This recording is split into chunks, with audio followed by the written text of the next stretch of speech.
What's going on, creators? Yeah, I just want to get on here and bring everybody back to now. Appreciate y'all being here and vibing with me for a bit. Yeah, today got a bunch of stuff to talk about. Hopefully add something positive to your mental diet. One of which has to do with really just unplugging from the narratives. And I know it kind of sounds like a broken record, but you know, the more that you can unplug from like media narratives, the better and more clear your perception of actual creation tends to be, you know, because you're not running around with all these illusions and stories you're telling yourself about what's going on today.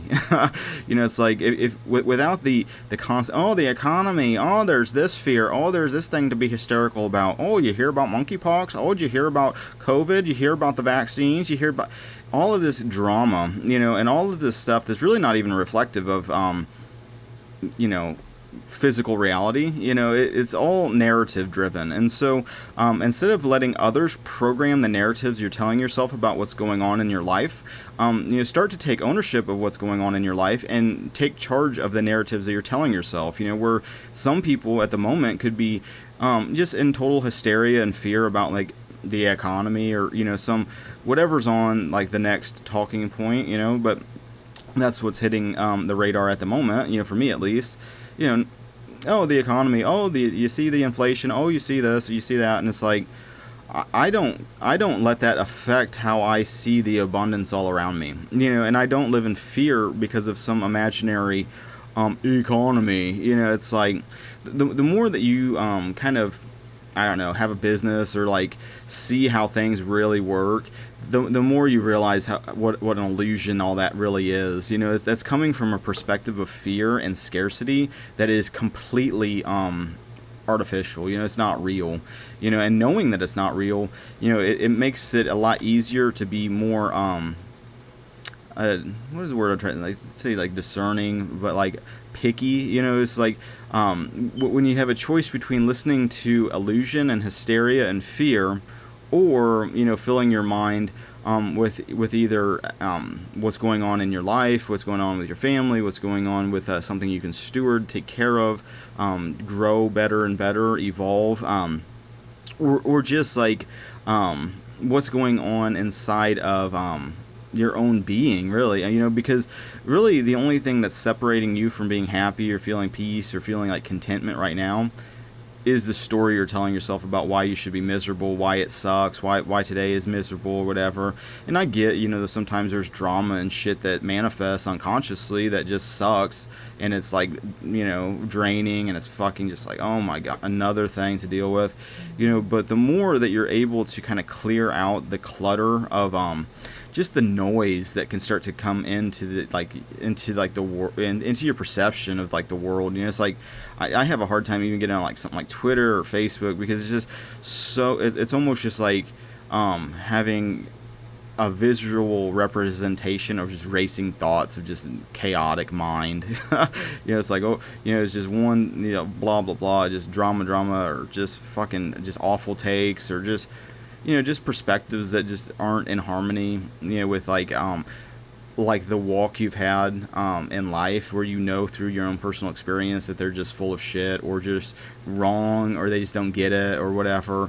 You know, because you can look back at a time where you were like kind of like in that same boat of like, oh, you know, I was really raging against this problem or whatever, what I thought was a problem, and now I realize like the problem was just the way I was like engaging mentally, and then also just like my actions, you know, because I was triggered. You know, and that's a big part of like moving forward, is just like how much of your day can you go without getting triggered by just stupid shit. You know, media narrative, you know, something through a screen. It's like, oh, did you hear what the president did? And, you know, it's like, I personally, I don't give authority to people to rule over me like that. You know, it's just like, you know, I see, you know, Biden, I saw Trump, you know, it's just like, hopefully they do a good job, you know, whatever they're doing, you know, and I don't care about, oh, you know, the right, there's a left-wing person in power now, you know, whatever that supposedly means. Now I should be miserable and upset and like, oh, everything they do is wrong. It's like, really? You know, it's like, there's a lot that, you know, Biden, I feel like, is like, It's like I laugh at like the puppet show of it. Like I thought Trump was funnier, in just his antics. But like Trump or with Biden, I find like some of the shit he's doing, to be just like, okay, well that's kind of like not something I would probably want to do, but like, there's like some benefits, it's like the United States isn't in Afghanistan anymore, it's like, could that have been dealt with a lot better? Yeah, obviously, but hey, someone had to pull the trigger on it, it's like, you have these politicians, they'll have like, let's come up with an exit strategy that lasts 10 years. And then you have Biden and just get the fuck out of there. Just leave it all. Fuck it. Who cares? So there's like some comedy aspect to it, which I find amusing. But like, do I look towards the president to keep my family safe from danger? No, that's my job. That's your job to keep your family safe. It's like not some politician who really doesn't really care about what's going on in your moment by moment life. They kind of care when it comes to like time to get reelected and whatnot. But like, I've just locally, I've met a lot of politicians and stuff. And a lot of them, it's this Machiavellian like kind of mindset. Like people are playing this like 5D chess. It's like most of the shit is just being reactive to one another, and not getting anything accomplished, which is fine. It's like I like it when the government's not really getting shit done. It's like don't expand it anymore. Don't try to help. Don't try to take ownership of anything, because what happens is you get people that aren't creative and understanding how to manifest and bring things into reality that work and that are harmonious and function. You don't want to give them the keys to, in an unlimited budget, to just start trying to throw shit against the wall. It's like, I think I told a story, the other day, I was like, I worked with a guy, I was like doing this internship, and part of that internship, I ended up getting hired into this company through this internship in college, and like, I was like involved with helping this guy run for mayor of like a large, I wouldn't say large compared to like, New York City or anything, but it's like 200,000, 250,000 people that live there. And like, so it's not whatever, but like, yeah, it would just be like hour-long meetings about letterhead and colors of font and just like logo designs. It's just like, what? It's, but you see that even just locally. I mean, I see that where it's just like people are in politics are so fucking pussies to make any type of call, because there's like, well, this group of people is going to yell at me, and then this group of people is going to, it's people want these politicians to act like strong kings. It's like they just make broad declarations and claims, and I guess that's part of like wanting to be in a pack. Where it's like, oh, I need this alpha leader to do it, because I'm too fearful and hysterical to actually make decisions on my own. I'm just not into that vibe, so it's like, I get that a lot of people are, but I feel like that's part of like being unconscious and the sin of Adam in a lot of different ways, where you give your God-given authority, or that inner authority, that inner law, the law of consciousness and all that, and instead of using that to realize more and more heaven on earth, you give it to somebody else to do it for you. And like moving in a new direction, the direction I'm moving in at least, is just trying to do what is possible in my kind of garden of consciousness, to get all the weeds out the best I can, to create good energy for others, and hopefully that inspires other people to do that, and they get some momentum. Hopefully it doesn't create a pendulum that then all of a sudden starts swinging in the opposite direction and just creating a bunch of drama and chaos. But, a lot of these unforeseen things are unforeseen, and so you can sit there and worry about like worst case scenarios, which like the old mindset loves to do. Oh, what if this happens, and what if that happens, and what if I get hit by a meteor as I'm walking down the street, and all of these what ifs. What if my heart just stops? Well, let's just fear and fear and fear. It's like, every time that those fear thoughts, those fear emotions, those ideas of separation kind of come into your consciousness that are like distracting from actually enjoying the life that God gave you to live today, right now, those are stuff to start to let go of. I mean, the only thing you really have to do is work, the only person to change is yourself, as like Neville Goddard would say, which is, somebody I kind of am interested in his philosophies on things. The whole community that's developing, around the law of assumption and some of his teachings. But, ultimately his teachings, like the root of them, come from what Jesus was saying to do, where whatever you ask for in prayer, believe that you've received it and it's yours. A lot of biblical metaphysical principles and stuff exist. I don't want to say it's hidden because it's obvious, it's just like right there, but it's like for some reason it's not. I don't know if just like people just aren't aware of it or what, or haven't been led to it, but it's all clear as day. It's just right there, But for the people that have been led to it and are practicing it, it becomes more and more awesome to grow, to see the results of your faith being grown, and the things that were causing a bunch of fear and hysteria. Now it's like you just know is like it doesn't matter, because the appearance is the past. It's that old mind being reflected out into the present situation, where it's like you don't really know what the future is, and so much of like the world and like the old mindset is always trying to predict the future, or like forecast the future so that you feel in control and feel safe.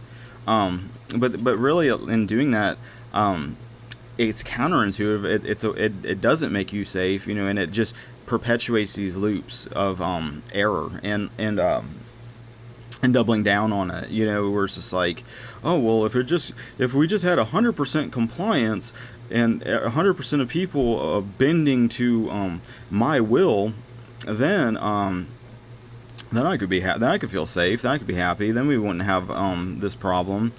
But so much of like quote unquote problems are in the reactivity and the hysteria, and not using logic and reason. Then it becomes, well, how hysterical can I be? What am I going to react to and create a manifestation in just reacting to scarcity, which then perpetuates it, and not only perpetuates it but strengthens it, because like the more you battle and resist, the more it persists. And so anytime that you're sitting there constantly just boom boom banging your head, trying to force something through, you're resisting a problem that's not real. And what I mean by that is, whenever there's a quote-unquote problem, it's not so much what's going on in physical reality is being the problem, because there's a solution to every problem. It just hasn't been shown to you yet. But the problem and the solution comes in consciousness. Everything is a reflection of your consciousness. And so the old mindset, the old slave mind, really is always looking towards the 3D to the physical world, to create inner states of consciousness. So it's like, oh, first I'm going to collect all and I'm going to hoard all this physical material, then I'm going to feel safe and secure and happy. Where it's actually that's an actually inverted way of doing it, and doing it that way gets you chasing illusions, which actually pushes what you do want away from you unconsciously. I mean, it's counterintuitive, and it's a trick, and it's a trap that gets you to constantly be chasing the shadow, that as you're chasing it gets further and further down this rabbit hole, and further what you actually do desire. As you're chasing what you're not, you're constantly saying, well, I'm not this in the present moment, which is the only time that's actually real. It's the time where you plant these ideas, these seeds in consciousness in your thought life, in what's going on in your the mirror of your mind. And as it penetrates the subconscious by your faith, doesn't matter if that faith is in evil, doesn't matter, it'll create whatever your faith is in. You know, that's part of like creation being finished, is every state exists. You know, heaven and hell is basically here and now. You know, it's all depends on your mindset. You know, do you believe that God is separate from you and external, that is not here with you, that you're alone? I mean, you really start thinking about what does hell look like and feel like, and everything. Well, it's a place of suffering, and it's like a lot of people are just suffering, you know, and not understanding what's really going on, and think that they need to spend all this linear time, which is not real, grinding, suffering, spending that entire time in hell, basically, so that then they die, and then you know once the body's the body is a reflection of consciousness. You know, it's a reflection of mind. You know, and so it's like when you're dreaming, you have like a body. You never stop dreaming, really. You know, it's still that. You know, only you have this persistent illusion. You know, where you believe, you know, that you're deteriorating and you're just getting worse and worse and worse, and you know, all of this type of shit. This is just a story you're telling yourself. Well, Mike, I'm telling myself that because I'm following the science, you know, and it's like, you know, for every person following the science, there's an anomaly that doesn't conform to that science. You know, it's like, you know, like when it comes to like medicine, for example, you know, it's like, well, you know, we're just taking these pills and that, you know, we're doing that, and these pills, this chemistry is having effect on physiology and all of this shit, and it's like, well, then why do placebos work then?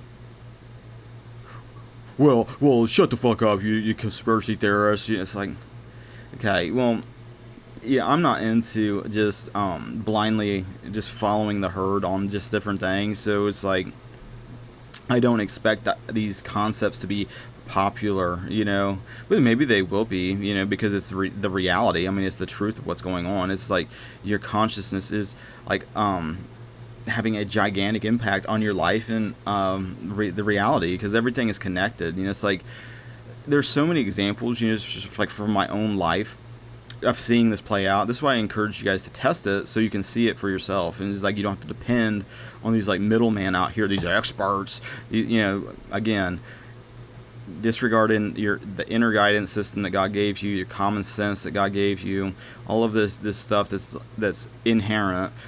Oh, I'm going to disregard the common sense that I have to listen to some expert just saying some really stupid shit.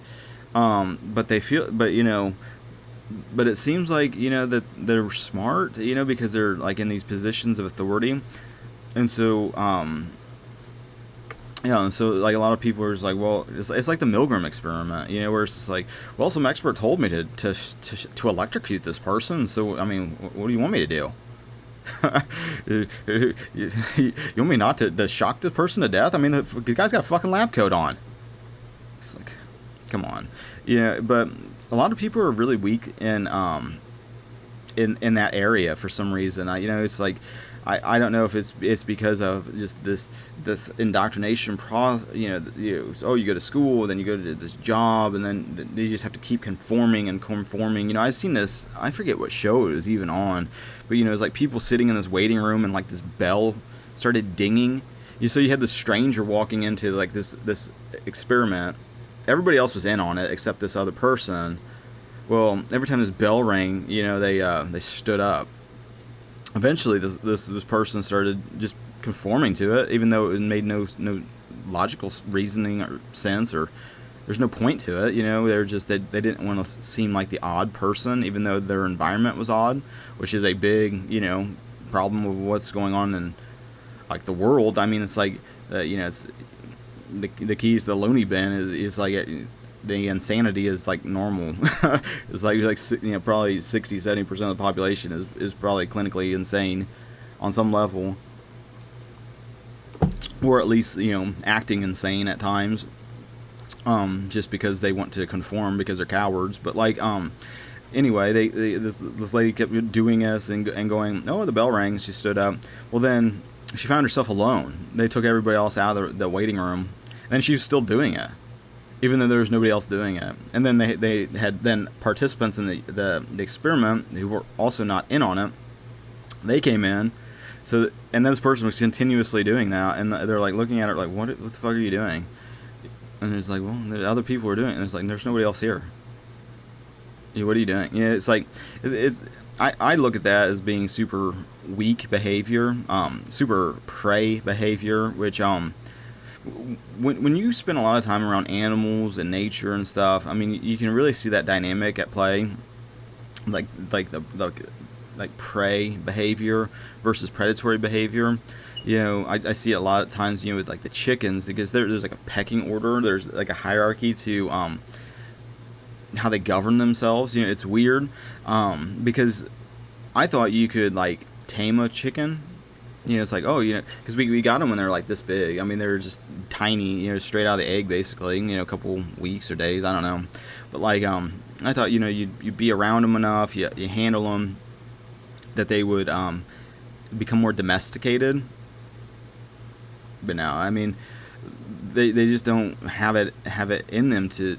I mean, they're just chickens. I mean, they just do what chickens do, and there's like a way they govern themselves that you don't have to train them to do that. I mean, they just do it naturally, and that like an order starts to develop. They start to govern themselves, like the higher up in the social structure of the flock. We have like basically an old bed frame laying against the side of a wall that has rungs in it, where you got the top chickens that get the top, the ones underneath, and it kind of just goes down, and like the ones underneath, they get pissed and shit on all fucking night. It's like real deal. But like society isn't I don't feel like any different. But where I think the where people get things confused is they'll look at the evidence, they'll look at what's already been manifested, which is a reflection of the consciousness of an individual, and then go, oh well, it's the things that gives that person the status or whatever,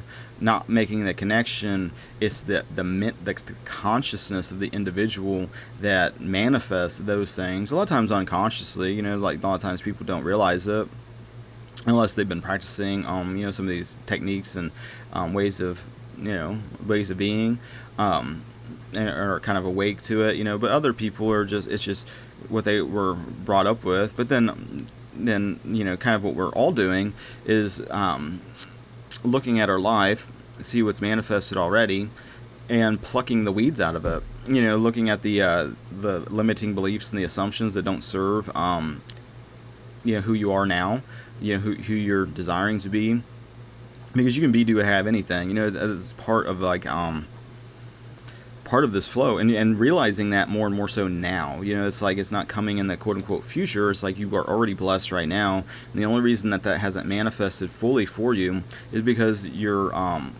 just don't believe it, for one, and then you resist it because you would rather believe limitations and bullshit that you were taught from the world or from your family or whatever, and you refuse to let that go. You'd rather hold on to a story that's disempowering, that is based on an illusion that creates separation and more suffering for yourself, instead of just, I can disregard that idea and replace that, where I did have a limiting belief, that you replace that with a more empowering belief that is already part of like the promises of God, basically. I'm just like, a good example is like money, because a lot of people that you'll come in contact with are just pre-programmed with this scarcity consciousness. I had it, and it's something that through growing faith in abundance, you start letting go of those kind of scarcity beliefs, where it's just like, and it's not just cash, it's like a lot of different things. It's just like, there's not enough time, there's not enough supply, there's not enough people, there's not enoughness or whatever.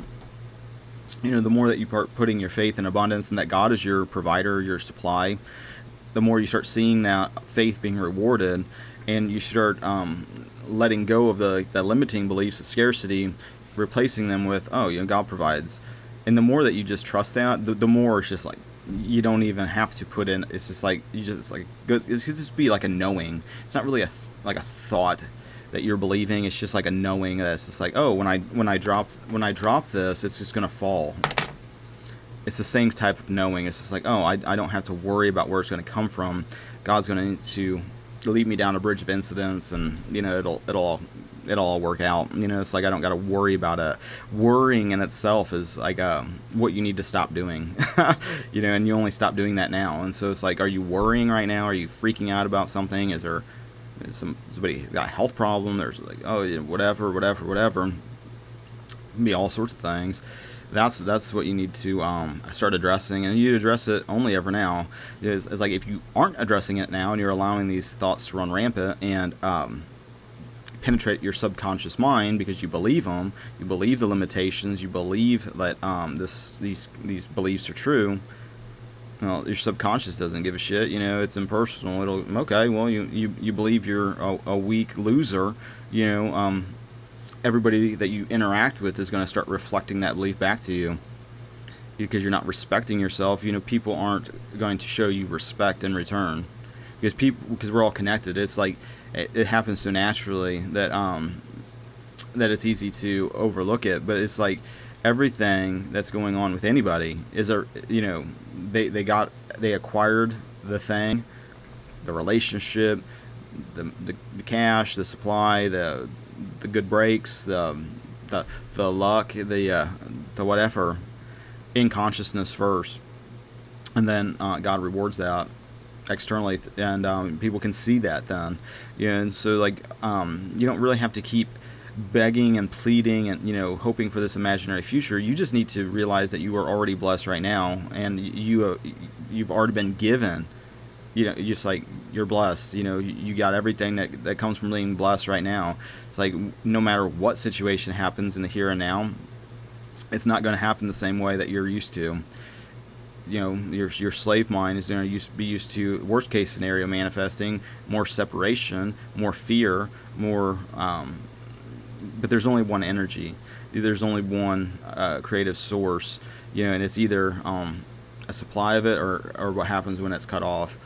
So it's like you don't get you get cold because the energy that's there for the heat is just absent. So it's like you just apply more of that energy to get rid of the cold. And it's like the same way with like fear and like this old identity based on an illusion. You just start adding more love, and what happens as you're doing that now. So it's practice throughout the day. And instead of reacting to the day, you're making more and more conscious choices of how you desire to experience the here and now. You get these desires that just come to you, whatever it is. Put on how you would feel. Maybe you get something coming to you where you just like, I desire. It's like I feel like a slave. Maybe you're drifting back into your old identity of a slave because that's what you were, and you constantly just having to react to this external drama, this narrative, and not creating anything. You're just reacting. Well, now it's like you're creating, but when you get exposed to, oh well, this event just happened. I'm like almost triggered by it. I'm like teetering. It's like I'm able to be mindful and present, but there's a lot of mental activity. There's a lot of fucking stress, and there's a lot of energy that's kind of, you can feel it, but it doesn't feel good. But like look at that situation that just happened. You can go, okay, well, the past me would become hysterical and fearful and then start to hoard things or attack or whatever. What would Jesus do? What would love do now? And take the action that love would do.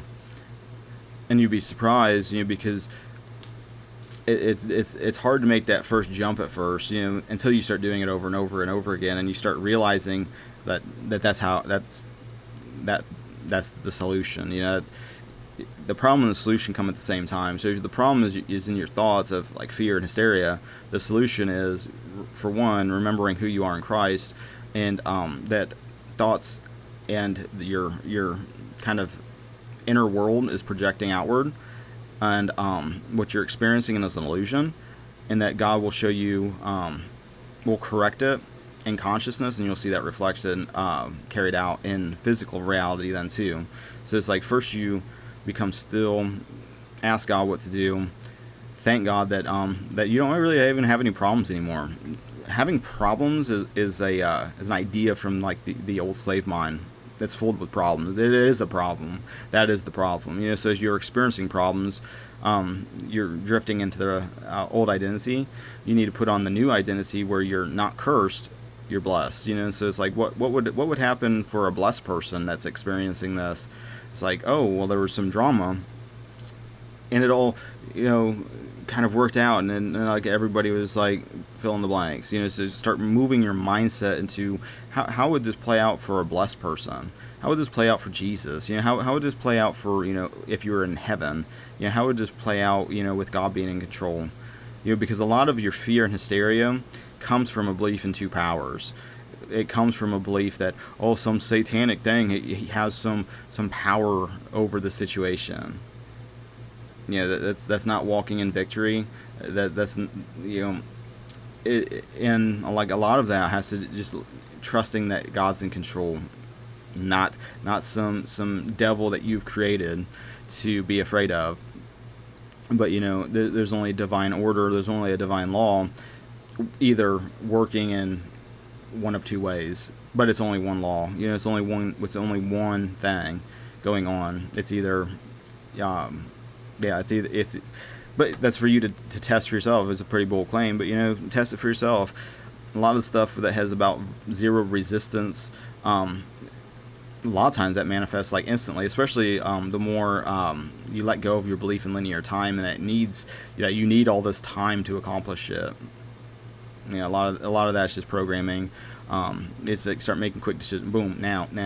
You know, once it's planted, it's done. You know, I had a thought the other day. I was just thinking about I don't know why I was thinking about this, you know, but I was thinking about like people that like do artwork and sculptures that are like gold and like really intricate like metal work like that. I don't know why I was thinking about it, partly because I was like been working on fixing this like, I think it's aluminum screen.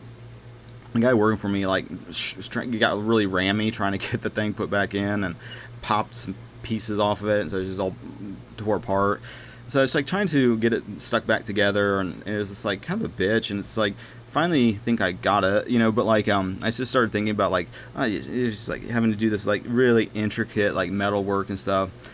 And then I was like, man, I bet there's like a whole world of like people that are on the top of that game, and like I don't, you know, it's like I don't know who that is. You probably don't know who that is, you know. But like there's people out there's like a whole freaking other like bubble of that, you know. I just started thinking about that, you know, for some reason.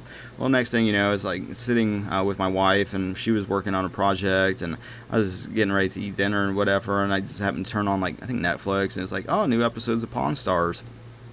You know, we kind of like that show or whatever, and so start watching it, not thinking anything about it, and then they had this like this like gold sculpture guy or whatever, and there's like this whole series of it talking about this gold, and it all just played out, you know, and it was like going for and this happens literally all the time, you know, to the point where it's just like, oh, that's just how it is. But you know, for those that haven't experienced something like that, it's like not random, it's not a coincidence, it's not whatever.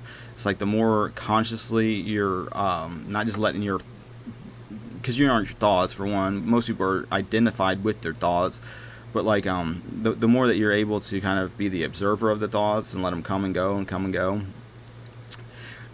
and more of a channel you become, just as you're being still, as you're being present and mindful, there's like just stillness. It's not a bunch of thoughts, not a bunch of chaos, it's just quiet and peaceful and still. Well, then when you actually have a conscious thought, it's something that you're consciously desiring or thinking about, and like with some energy attached to it, it happens so fast. You know, it's like you just think about something, somebody like in front of you at the grocery store says it, you know, they're talking on the phone, they just like literally just the words come out of their mouth that answered your thing that you were just thinking about, or they just maybe thought of like, oh, this is so perfect, and then the next person in front of you, oh yeah, it's so perfect that this, it's like, what the fuck, you know. But like that's for you to test. I encourage you to test it, because you will see it in performance, and the more you see it, the more it grows your faith and everything else. And so other than that, I think I'm going to bounce. So I just want to get on here, share those things with you guys, put it to test. Hopefully it helps with your mental diet for today. I appreciate you guys liking, sharing, subscribing, all the social networking stuff. I appreciate your spiritual support and your financial support. Thank you for that. And until the next now, God bless.